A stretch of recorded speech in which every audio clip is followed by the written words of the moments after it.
Hola amigos, bienvenidos al Journal Cirugía Plástica. Nosotros siempre contentos de estar con ustedes. Gracias a Silimed, la empresa de implantes no solo mamarios, sino de glúteos, de pantorrillas, de mentón, etcétera, etcétera, etcétera, que es nuestro sponsor principal. Y gracias a ellos estamos aquí. Como todas las semanas, hoy contamos con un invitado muy especial. En realidad es una invitada muy especial, que nos va a tratar un tema muy álgido, pero que a la vez deben tener conocimiento todos ustedes. El tema y la invitada después de una breve incisión. El concepto es muy sencillo. Nuestros implantes se adaptan a ti, no al contrario. Lo aprendimos contigo. Y aprendimos también que en una relación a largo plazo, la confianza lo es todo. Silimed, la marca número 1 en implantes mamarios en Brasil y líder en América Latina. Bien amigos, con lo prometido nos encontramos con una invitada muy pero muy especial. Es la doctora Solange Suárez. Ella es abogada y no cualquier abogada. Es una abogada especialista en derecho médico que en el Perú realmente, que yo conozca, no hay.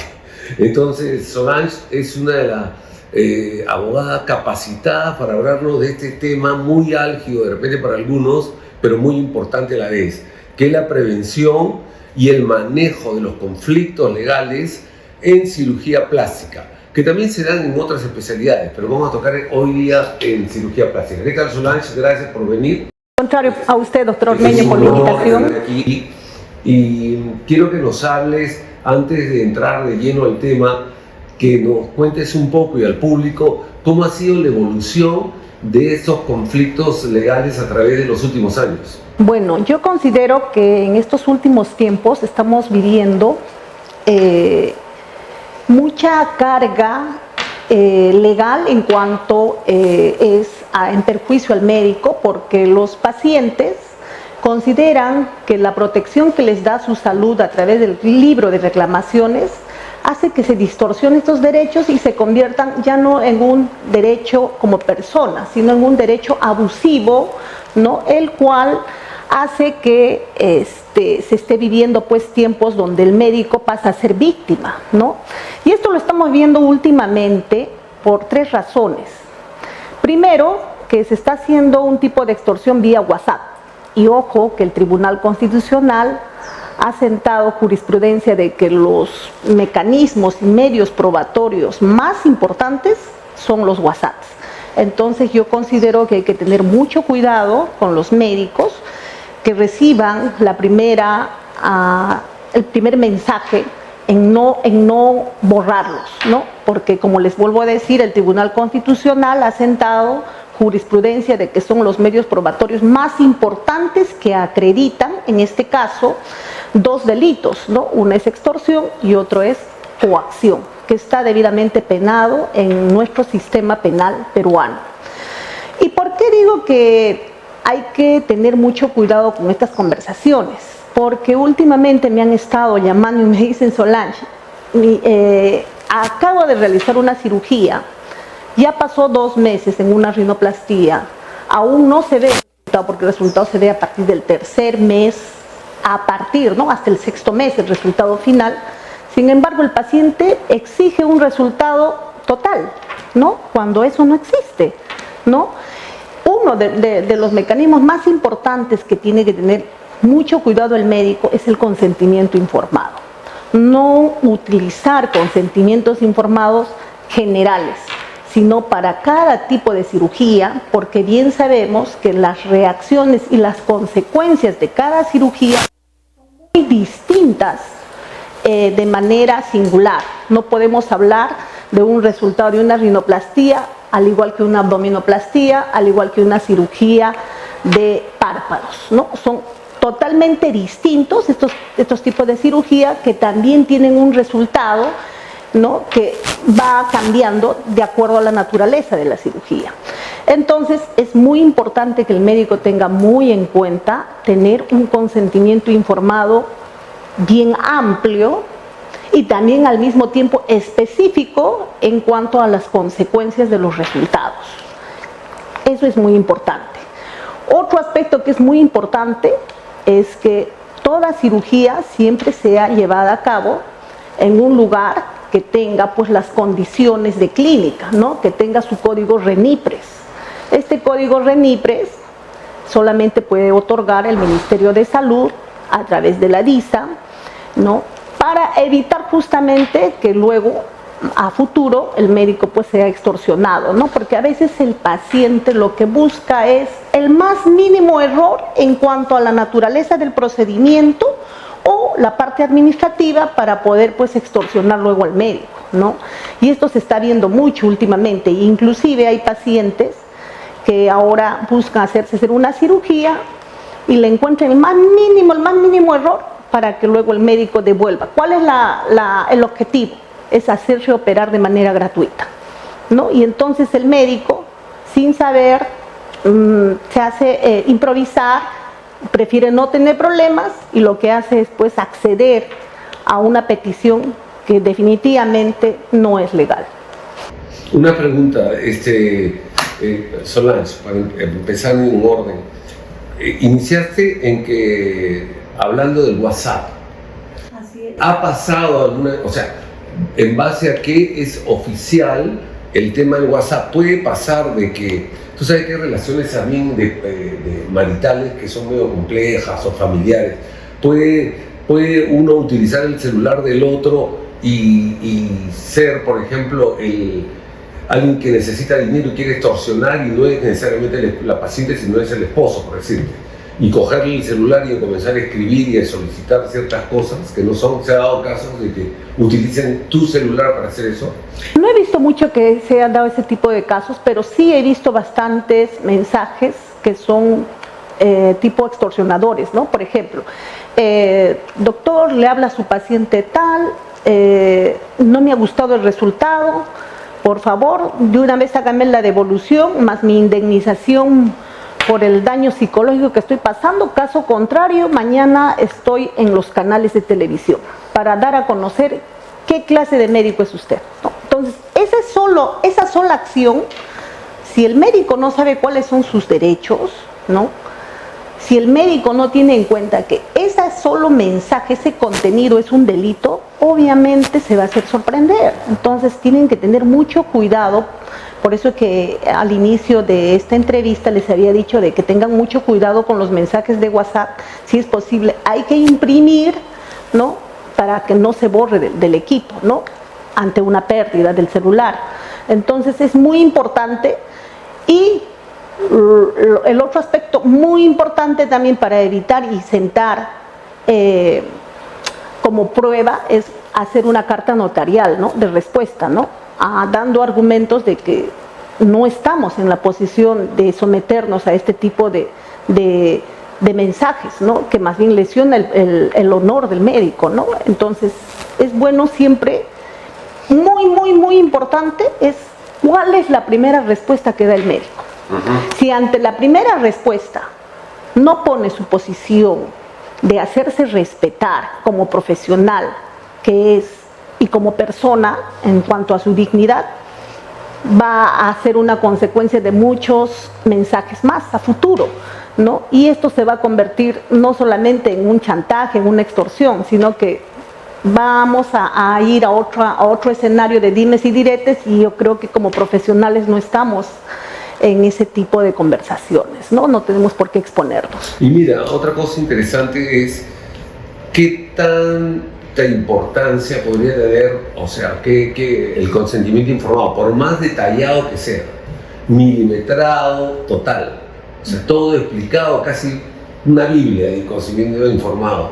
Eso en realidad, ante un intento de denuncia, etcétera, tiene un peso sobre el proceso. Ha salido la jurisprudencia del Tribunal Constitucional el mes anterior de que la sala penal, en un caso X de un cirujano, ha dictaminado a favor del médico en el sentido de que si en el consentimiento informado está descrito el tipo de complicación, no tiene por qué reclamar el usuario, porque ya lo sabía. Pero ojo también aquí en este documento del consentimiento informado, ya no es como antes, ¿no? Antes los consentimientos informados eran con letras minúsculas, o sea, pequeñas, y con términos que no son comprensibles. Hay que tener cuidado con eso también. Ojo, que el Ministerio de Salud y su salud también está empezando a advertir en los médicos que tengan un consentimiento informado que no reúna las condiciones que la norma dispone. Esto es, que tiene que ser en términos bien claros, ¿no? Que no sea con las letras muy chiquitas, y por eso es que yo estaba diciendo al inicio de la entrevista de que tenga que hacer de acuerdo a la naturaleza de la cirugía. ¿Esto por qué? Porque obviamente que una rinoplastia tiene otro tipo de complicaciones, en tanto que una abdominoplastía también, entonces no tiene por qué ser tan ampulosa, lo que sí tiene que ser es precisa, ¿no? Por ejemplo, hace poco, un médico X, había una paciente que le había solicitado una rinoplastia. Créanme que le hizo excelente la rinoplastia. ¿Cómo era la nariz? Dice que tenía un poquito de jiba, ¿no? En esta parte de aquí. Según la paciente, solo quería que le saque la jiba y que le conservara toda la forma de la nariz, ¿no? Pero, ojo, esa conversación con el médico en que solamente quería el retiro de la jiba nada más, manteniendo la misma forma de la nariz, no estaba descrito en la historia clínica, no había dibujo, o sea, no hay cómo probar que ese era el acuerdo entre médico-paciente. ¿Qué le hizo el cirujano? El cirujano lo que hizo es sacarle la jiba y darle mejor forma, pero el paciente refiere que no está de acuerdo con los resultados. Entonces nos sometimos a lo que dispone su salud, porque esto ha sido pues visto por esta institución. Su salud no le dio la razón al paciente. ¿Por qué? Porque es una apreciación subjetiva el resultado, ¿no? Y también pues se pudo ver que el resultado era excelente, ¿no? Más bien había mejorado su rostro. Es más, hasta le había puesto con una mirada mucho más armoniosa, ¿no? El resultado de la nariz, porque mucho tiene que ver esta parte, ¿no? Que cambia la visión del rostro, ¿no? La imagen de la persona. Entonces, por eso es importante que el consentimiento informado reúna tres características. La primera, que sea en términos comprensibles al paciente. No puede ser solamente términos médicos, que no esté al alcance de la comprensión del usuario, del paciente. La segunda, que sea netamente de acuerdo a la característica y naturaleza de la cirugía, las complicaciones, o sea, que no sea de forma general ese consentimiento informado. Y la tercera, que esté pues con firma y huella digital, sobre todo del paciente, porque si no tiene la huella digital, solo la firma, también ya carece de un requisito de formalidad de este documento. Eso es muy importante, ¿no? Miren qué interesante. Gracias, Soledad, por eso. Miren, vamos a hacer una breve incisión para retornar contra nuestro sponsor Cirimate, que gracias a él estamos de vuelta, y luego de una breve pausa regresamos contigo para seguir con este tema que está súper interesante. Ya volvemos, amigos.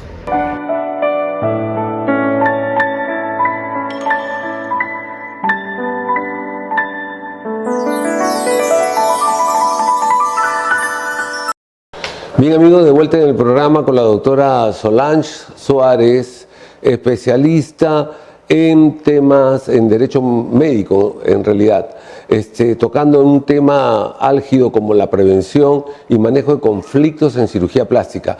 Solange, continuando con el tema que está muy interesante y hablábamos del consentimiento informado, tiene que ser, como dices tú, específico para cada caso, amplio, bien claro y hablar las cosas tal cual. Porque hay muchos pacientes que la verdad es que a la hora que uno le ponen el consentimiento informado y todo, así esté con un familiar al costado y lo lean los dos, si lo leen, pero siempre se la ligera.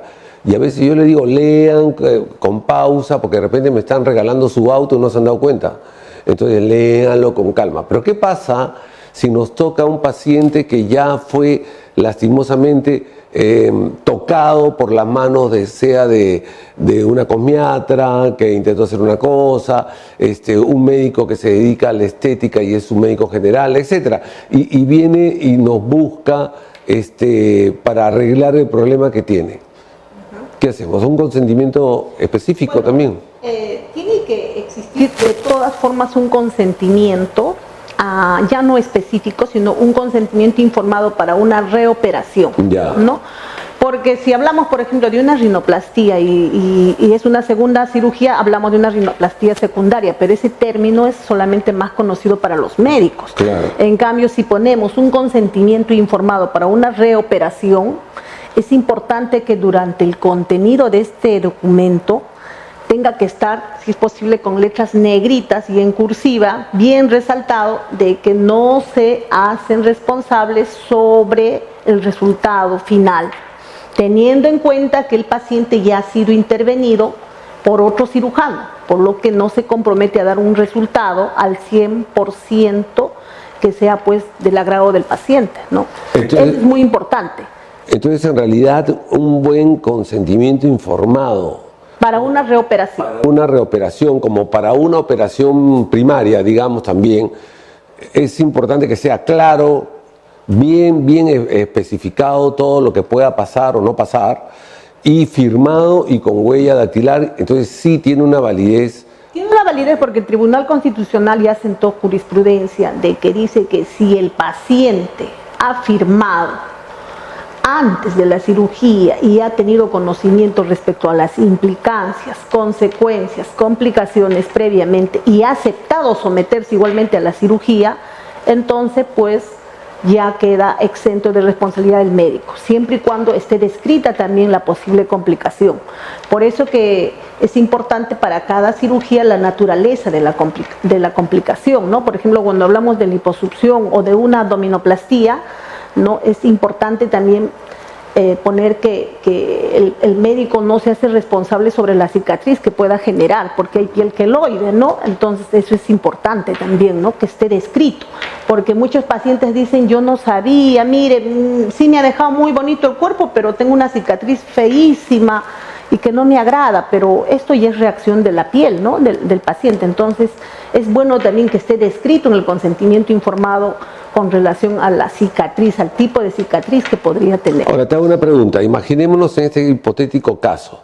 Tenemos todo, al paciente operado, consentimiento informado, tal cual lo estás sugiriendo, y de pronto en la paciente, como el dorso o la ojiva que mencionaste ese caso, es muy a menudo, las personas su concepto de belleza o de naturalidad no lo tienen a veces muy claro. A veces uno solicita que me enseñes a ver, dame una foto de una nariz y que es natural para ti, porque de repente tu concepto de naturalidad es diferente al de la otra persona.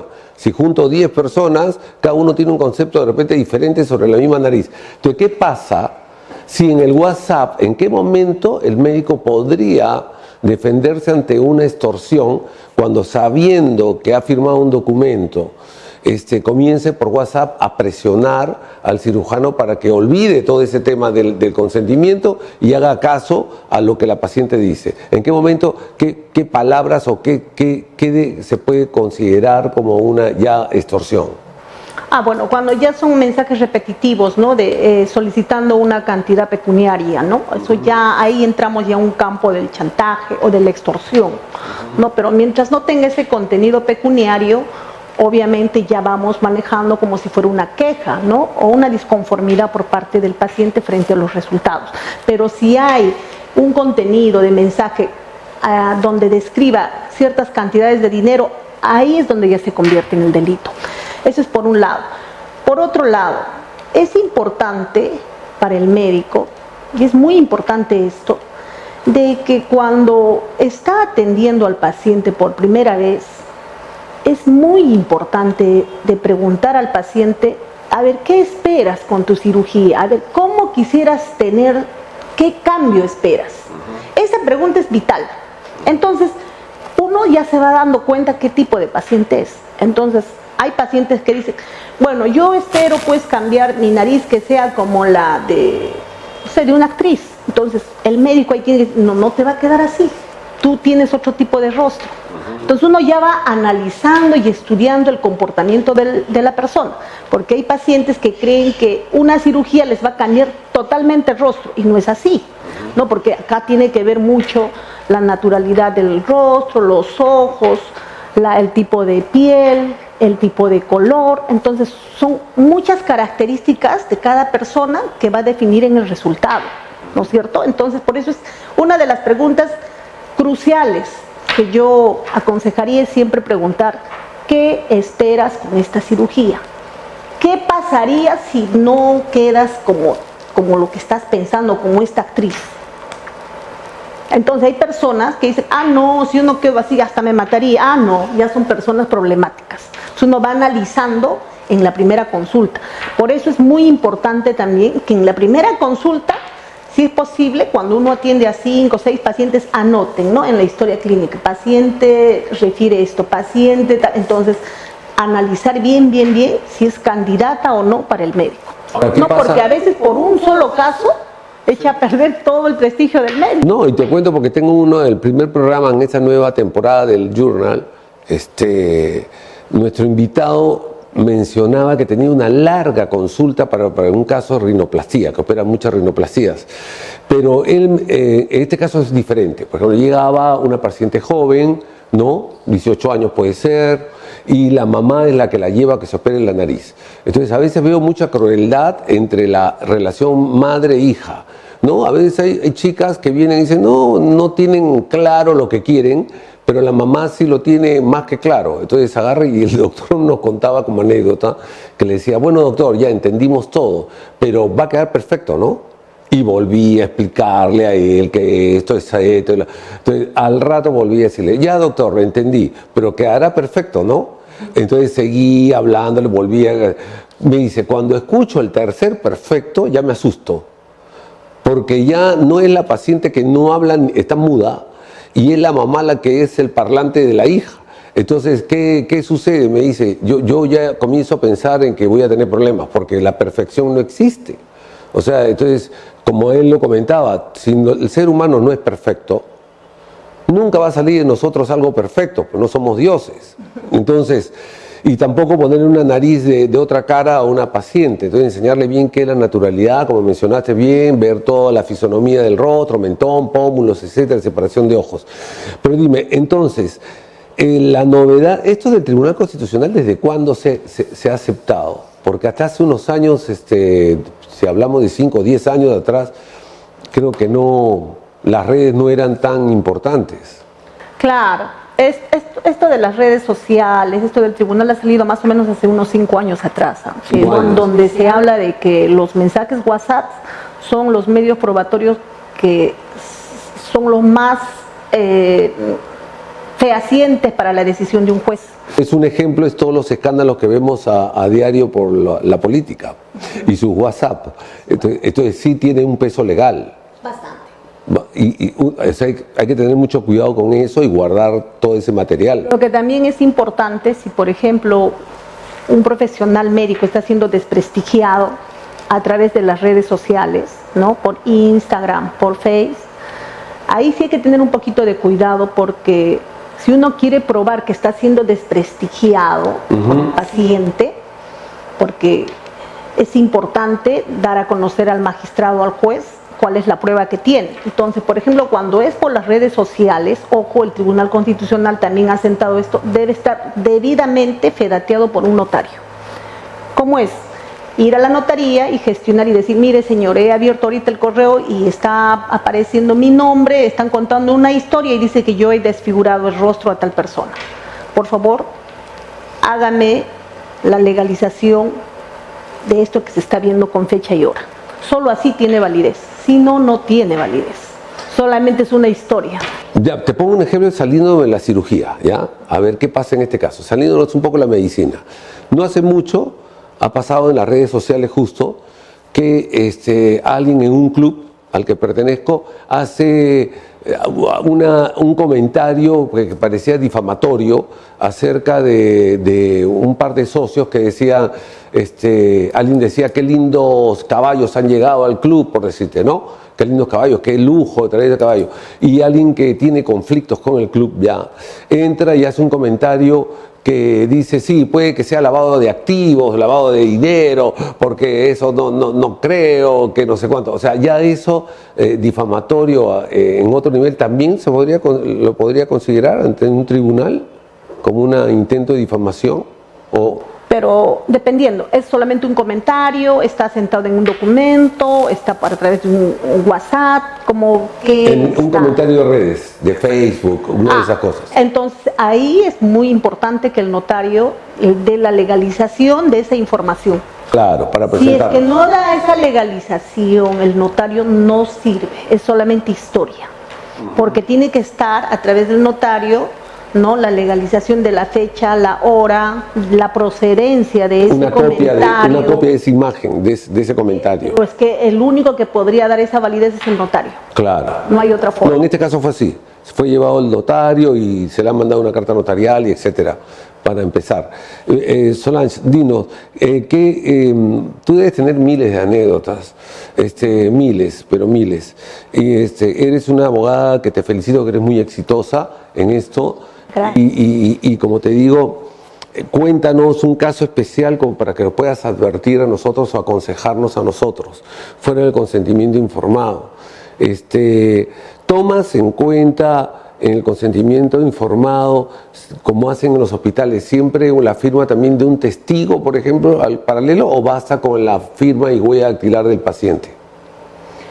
Solamente cuando se trata de una cirugía reconstructiva, porque ustedes también son especialistas, ¿no?, y el paciente es menor de edad, se requiere necesariamente la firma del familiar, ¿no? Esto más que todo se ve pues en pacientes que han sido quemados, ¿no?, que requieren de una cirugía reconstructiva, entonces necesariamente tiene que estar la firma del familiar en la historia clínica, en el consentimiento informado. Pero no en estética, entonces. En estética, si es que es mayor el paciente, mayor de edad, no, requiere solamente del paciente, ¿no? Y por último, una pregunta que la gente se puede hacer a cada rato. Hablemos sobre el aspecto legal, por ejemplo, del paciente HIV. Ya. ¿Ok? Hay pacientes HIV que están en tratamiento durante años, ¿no? Y su carga viral es tan baja que prácticamente las posibilidades de contagio son mínimas, ¿no? Entonces es un paciente responsable, que, por ejemplo, yo he visto casos de que gente que adquirió el HIV a los 16 o 18 años, y ha estado y a los 20 y tantos, antes de los 30, se está operando una liposucción o lo que sea, y su carga viral es baja, está en tratamiento, está todo perfecto. Pero ¿qué hacemos con otro paciente que a la hora que tú le preguntas sobre sus antecedentes de enfermedades, lo niega esa enfermedad o la oculta, sin saber que tú siempre en tu protocolo de análisis clínicos preoperatorios, siempre vas a solicitar HIV de cajón? Entonces, sin embargo, ellos ocultan eso, ocultan a la familia, no sabe la mamá, no sabe el papá. Entonces tú agarras y le dices, oye, y el examen entonces, te hubiéramos mandado uno esto para ver tu carga viral y el tratamiento, etcétera, etcétera. Entonces, al no decir eso y mandarlo a hacer ese análisis, ya te creaste un conflicto con la familia, porque la familia comienza a agarrar y decir, ¿a qué cirujano ha sido irresponsable, que ha debido hacer de todos los análisis? Porque los familiares no saben que sufre HIV. ¿Qué hacer en ese caso? Hacer una carta notarial de respuesta, pero que esté bien fundamentada, ¿no? De que eso no es responsabilidad de él. Y si viene con su examen de carga viral, todo, y uno lo operaría, ¿sería bueno? ¿Así es que sale positivo? No, positivo es, pero si sale que está con una carga viral baja, uno podría operarla a sabiendas que las familiares no saben, o sea, imagínate lo... Mire, ese ya es un tema muy personal, ¿ah? Hay cirujanos que podrían tomar esa decisión. Ya, a riesgo... Hay cirujanos que no. Yo, la verdad, en este aspecto sí me abstengo de decir que si deberían o no, porque es una decisión muy, muy personal. Es delicado eso, ¿no? Es muy delicado. Lo que sí más bien es importante que el médico tenga en cuenta es de mucho cuidado con las reoperaciones en las consultas. He visto casos, hablando de tantos, bueno, la casuística que manejamos, donde el paciente después de una cirugía busca a otro cirujano plástico, sí, y el cirujano plástico, por ser muy ético, ¿no?, por tener esa formación de no atacar entre colegas, desistió brindarle esta atención. Al desistir, el usuario, en este caso el paciente, ha quejado al médico y el médico ha tenido algunos problemas legales. Entonces tengan mucho cuidado la forma en que van a prácticamente chotear, ¿no?, al paciente en no realizar una atención. O sea, no es necesario decirle, ¿sabe qué? Yo no te voy a atender porque tal persona es mi amigo, o no te voy a atender porque tu cirugía está muy complicada, lamentablemente te han malogrado, ¿no? La anterior cirugía está totalmente mal hecha. Hay que evitar ese tipo de comentarios, por favor, ¿no? Hay muchas formas de poder decirle al paciente que no, ¿no? Una de las formas es, por ejemplo, diciéndole, mire señorita, ¿usted para cuándo quiere su cirugía? Para lo más pronto. Ese es el problema. Yo estoy lleno de cirugías, hasta por lo menos acá un par de meses recién. Está recargada mi agenda. Es la forma más armónica de poder decir al paciente que no se le va a atender. Perfecto, perfecto, Solange. Yo creo que tu tema es súper interesante. Hay tantos puntos que tocar, sí, que creo que tienes que regresar al programa sí o sí. No hay forma. Tienes que regresar, y ha sido realmente para mí un honor tenerte. Sé que es difícil lograr que vengas porque tu agenda está súper recargada, pero te agradezco, y lo único que te solicito es tu despedida al público, que te conozca, y que un excelente profesional, y nos has traído novedades. Mira, qué interesante. No solamente hacerles presente, ¿no?, de que así como tienen derecho los pacientes, también los médicos gozan de ese derecho de tener que gozar de un buen prestigio, del honor y la dignidad, ¿no?, que eso no debe ser pisoteado ni siquiera por muy paciente que sea, o así haya tenido un resultado no óptimo de acuerdo a lo que desea el paciente. No puede ser de ninguna forma un médico maltratado en su honor y su prestigio. Tengan muy en cuenta que también el Tribunal Constitucional, y también es un derecho constitucional, el gozar de la buena imagen y el buen prestigio que tienen como profesionales. Gracias. Bien, amigos, no se vayan ni se muevan, porque después de una breve incisión regresamos con los tips de la doctora Rosana Girón. Así que no se muevan, ya volvemos.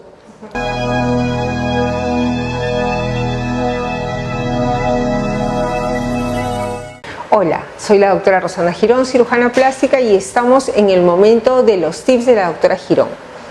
Y hoy quiero hablarte sobre algunos puntos importantes a tener en cuenta cuando vamos a pasar o estamos pensando en un procedimiento de cirugía plástica.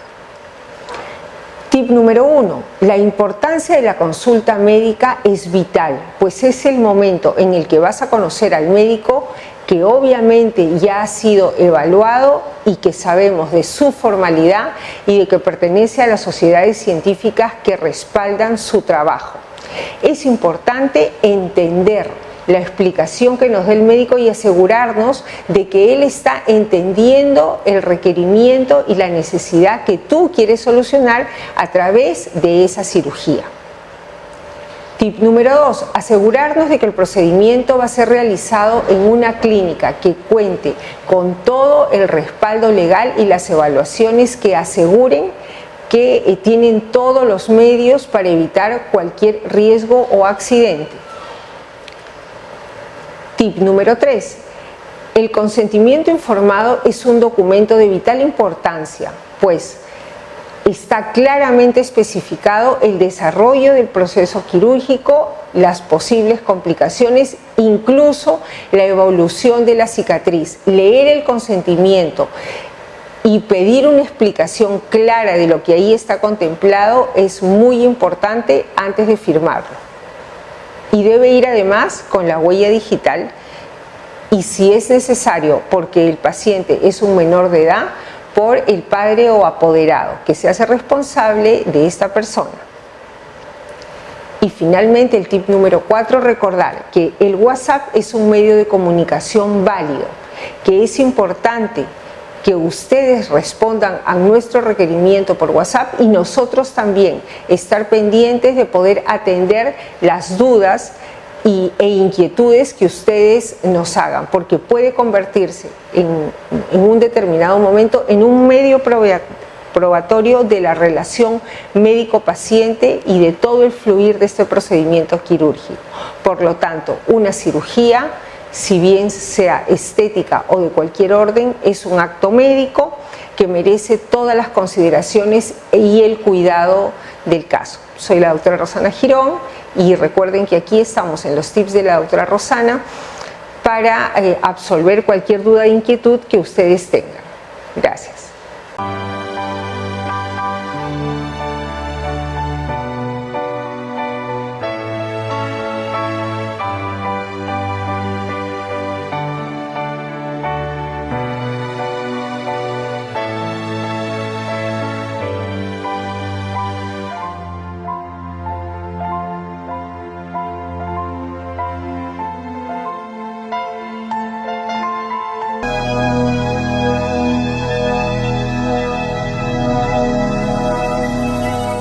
Bien amigos, estamos en este espacio corto pero importante que es Conoce tu Médico. ¿Por qué lo hacemos? Porque estamos tratando de educar, porque ya a nivel mundial, no es a nivel de este país, sino a nivel mundial hay mucho intrusismo. Es decir, hay personas que ni siquiera son miembros o personal de salud, o sea, ni siquiera, o son médicos y no tienen especialidad y se venden como traumatólogos, neurocirujanos, cirujanos plásticos, que es lo más popular en intrusismo hoy en día, pero detrás de cámaras hay un montón de médicos generales que se dedican a una especialidad que no han hecho.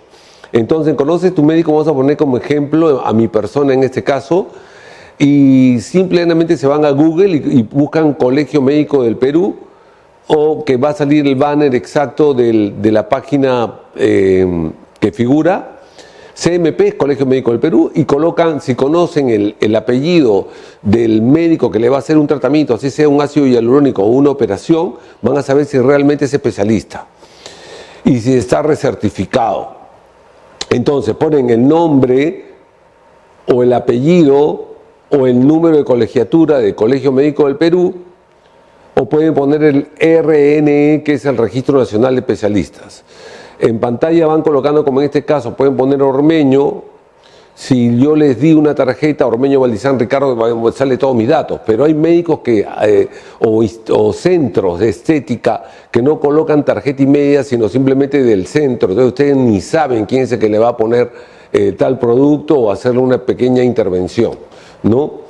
En pantalla figura mi nombre, si no me equivoco, y allí tienen que buscar, apretar el nombre del médico y aparecerá qué especialidad tiene. Una vez que se aparece la especialidad, siguen con la pantalla, juegan un poquito, así como les gusta chatear, ahí tienen la oportunidad de esto. Y sale si es cirujano plástico o no. Y si hacen un clic por allí, se van a dar cuenta si está recertificado. Es decir, cada 5 años tenemos que recertificarnos.